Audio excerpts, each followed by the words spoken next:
How's it going, everyone? Welcome to G-Ball Vision. Today I have a fun one for you. We're taking a look at several knives you may have forgotten all about. While we're getting started, let me know down in the comments what your EDC is for today. I enjoy doing these videos, bringing back knives that have come out in the past to show people who maybe are new or just people who never even saw them in the first place. We're going to kick the video off with the Paul Munko design Concept Cosmos.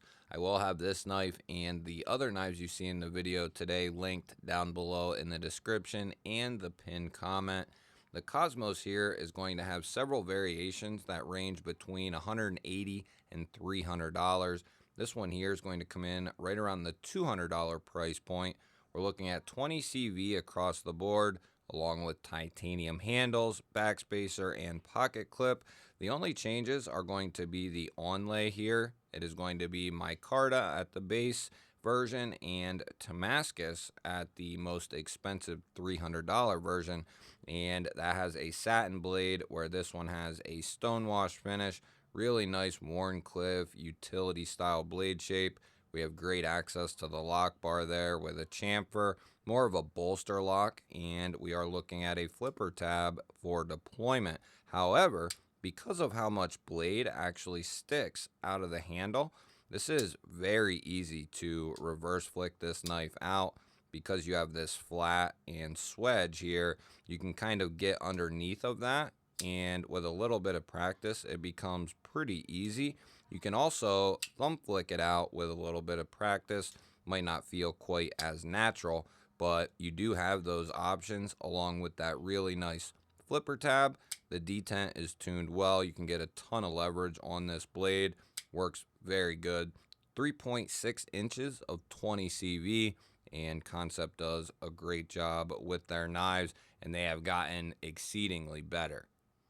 Next up, we're taking a look at the crazy Kizer Huntsman. This knife is absolutely insane. I want to bring this one out because I feel as though, I don't know this for sure, but Kizer is known to do designs and then they discontinue them. You can't get them any longer. And I feel like this knife could possibly be on the verge of that, just because of how wild the knife is. And I think they know going into some designs that there's going to be just a limited quantity ran, and then that is going to be it. I could be completely wrong on that, but however, if you like crazy knives, trailing points, a little bit more premium on this one, going to be right around $190, but you're going to be getting your money's worth. We are looking at a Harpoon Tanto trailing point recurve blade with a satin finish. It's going to be coming in S35VN, which Kizer does really well with that S35.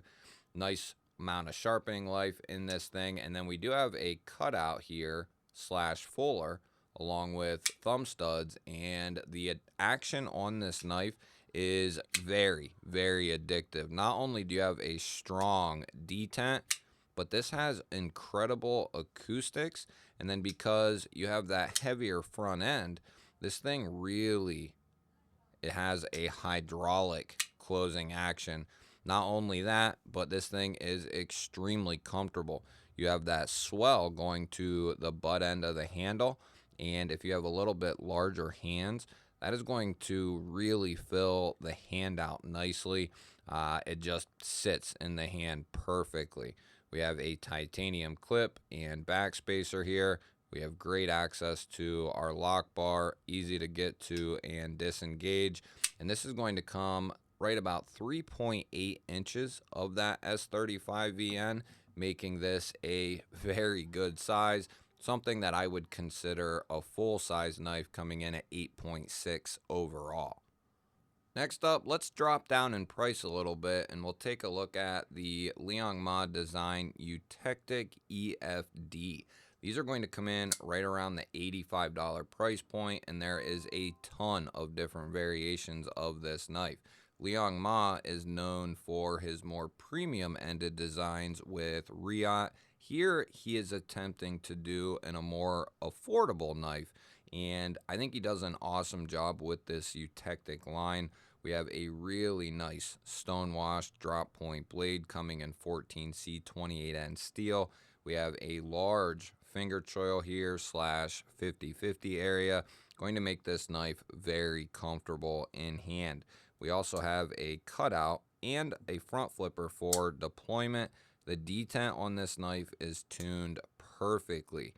It also has beautiful acoustics for a liner lock. It is rather insane. I don't know if it'll come through on the camera, but this has a really nice ting to it. And the detent is just beautiful for that top flipper and that cutout. Great access to that liner. We have a chamfer and jimping there, exactly what we want to see. Closing action is beautiful as well. We have textured G10 here, a deep carry steel rollover clip that is recessed, and it is going to be left hand friendly. And we do have a lanyard hole here. We are looking at about 3.5 inches of total blade here. This is going to be a good size knife. It's not too big and it's not too small. I would say this hits in a lot of people's wheelhouses. Next up, we're taking a look at the beautiful WE Knife Company Roxy 3. And yes, these are available. There was a point in time where this knife was very hard to get. A lot of the Todd knife and tools can become hard to get. But right now on Blade HQ, they actually have a couple different variations in stock. And those are going to range in price between $249 and like $270. This one here, though, however, is in stock, and it's going to come in right around $260. We're going to be looking at a really nice coated sheep split blade. The other versions that they have are going to be uncoated, and you have several options with this knife here. We have a fuller running into a cutout along with that really nice front flipper. This is going to be a WE build, so you're going to get a solid product here.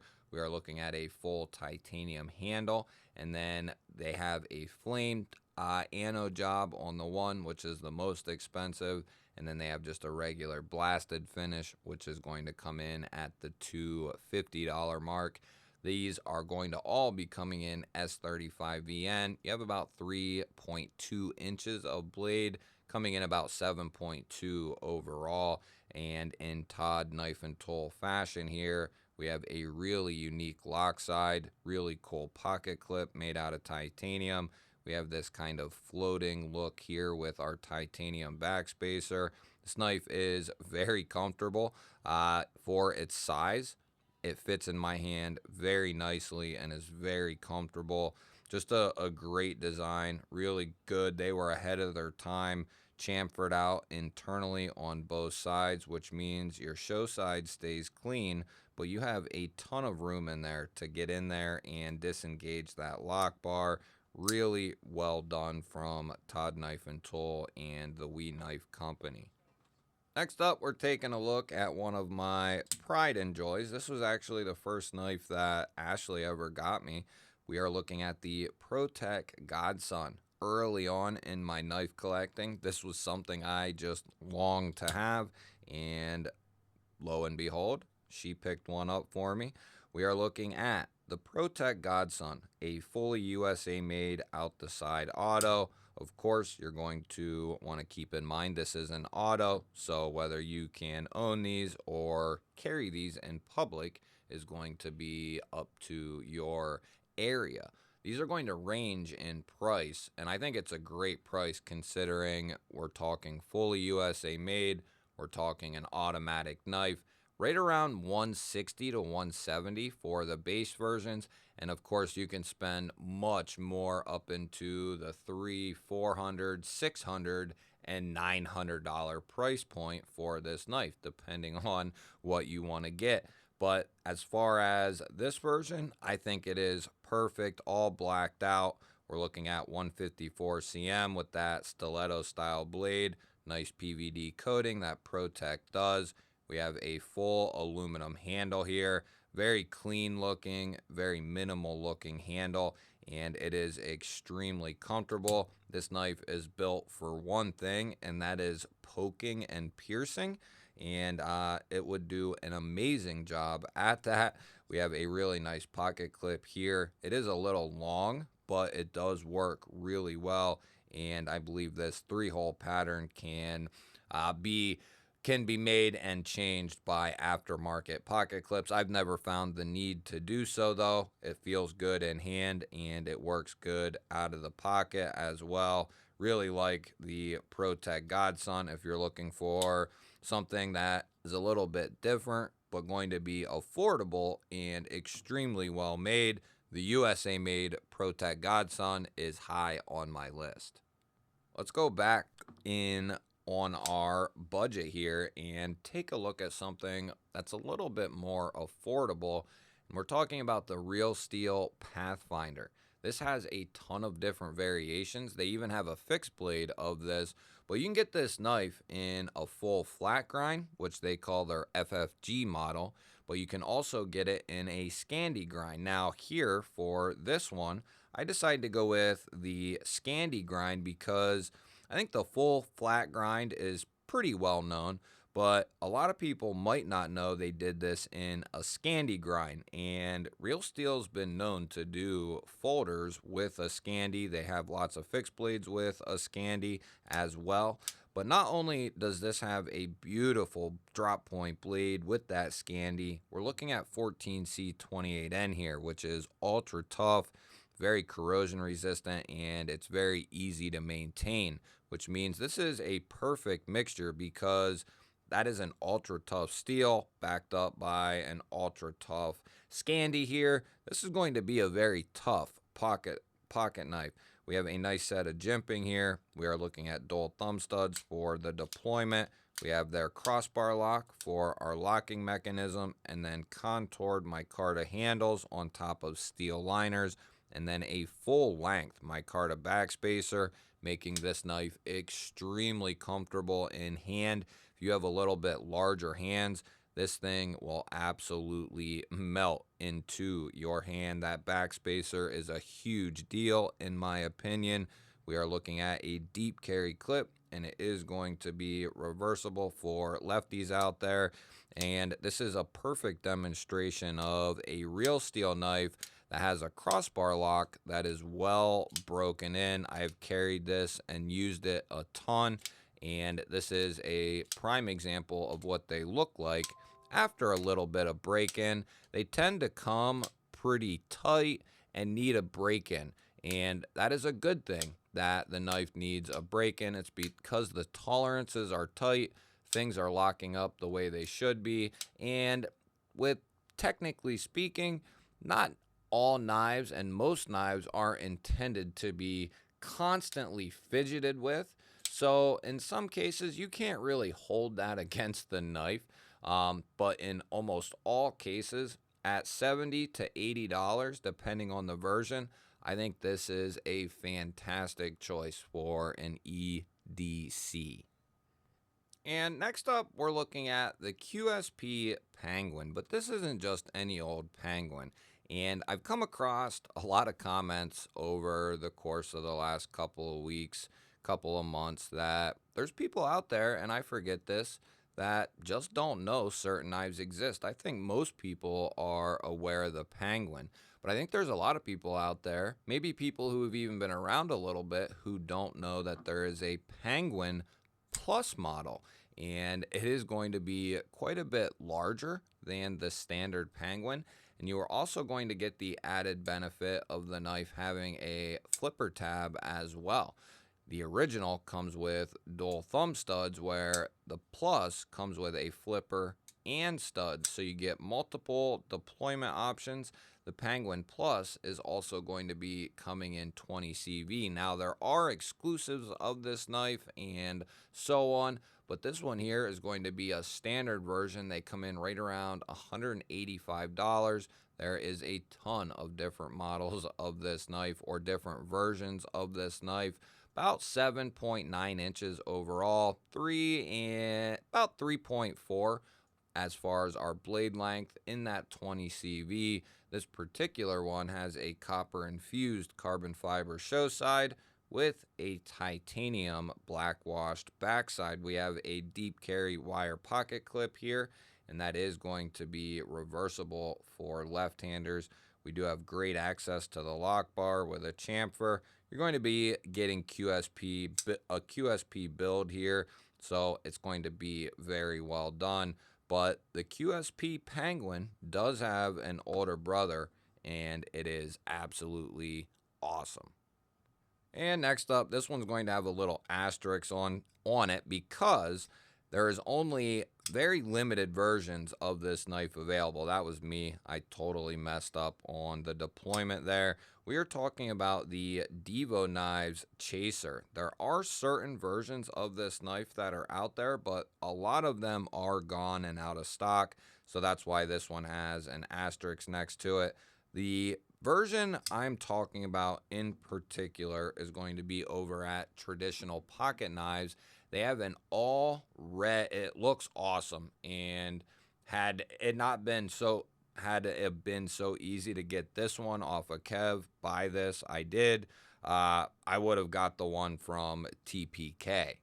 Now I'll pop up a photo of that knife, but it has a satin blade like this one here, but it's got a red Cerakote with a diamond texture on the handle. It looks awesome. It has the satin hardware.